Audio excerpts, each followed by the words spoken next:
তেহরানে বৃহত্তম শোক র্যালি শেষে ইরানের প্রয়াত সর্বোচ্চ নেতা আয়াতুল্লাহ খামেনির মরদেহ এখন পবিত্র কোম নগরীতে। আজ মঙ্গলবার সেখানকার জামকারান মসজিদে জানাজায় অংশ নেবেন লাখো মানুষ। এরপর বুধবার ইরাকের নাজাফ ও কারবালা হয়ে আগামী বৃহস্পতিবার জন্মশহর মাশহাদের চিরনিদ্রায় শায়িত হবেন এই নেতা। বিস্তারিত আজহার স্বপ্নিলের রিপোর্টে। তিব্বত লাক্সারি সো, বাংলাদেশের রূপ। তেহরানের 10 কিলোমিটার দীর্ঘ ঐতিহাসিক শোক র্যালি শেষে আয়াতুল্লাহ খামেনির মরদেহবাহী কফিন এখন শিয়াদের পবিত্র কোম নগরীতে। প্রিয় নেতাকে শেষ বিদায় জানাতে সকাল থেকে সেখানকার জামকারান মসজিদ প্রাঙ্গণে জড়ো হয়েছেন লাখো মানুষ। কড়া নিরাপত্তার মধ্য দিয়ে মরদেহ কোম নগরীতে পৌঁছালে তৈরি হয় এক অভূতপূর্ব আবেগঘন পরিবেশ। সেখানকার বিভিন্ন দেশের কূটনৈতিক প্রতিনিধি ও শীর্ষ ধর্মীয় নেতারা উপস্থিত হয়ে মরহুমের প্রতি গভীর শ্রদ্ধা নিবেদন করেছেন।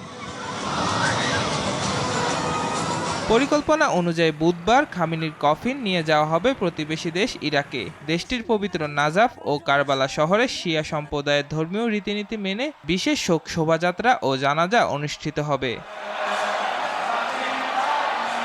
খামেনির আগমন উপলক্ষে ইরাকের কয়েকটি প্রদেশে ইতিমধ্যে সরকারি ছুটি ঘোষণা করা হয়েছে। ইরাকের মাজার জিয়ারত শেষে বৃহস্পতিবার মরদেহ ফিরিয়ে আনা হবে তার জন্মশহর মাশহাদে।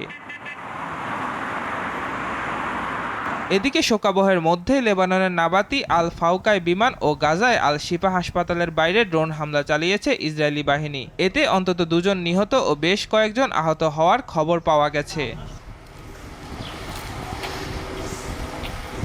মধ্যপ্রাচ্যের চলমান অস্থিতিশীল পরিস্থিতির মধ্যে এ দাফন প্রক্রিয়া সম্পন্ন হতে যাচ্ছে। তাই যে কোনো ধরনের অনাকাঙ্ক্ষিত সংঘাত রুখতে তেহরান সহ সীমান্তবর্তী এলাকাগুলোতে বিশেষ সামরিক মহড়া ও জোরদার নিরাপত্তা ব্যবস্থা নেওয়া হয়েছে।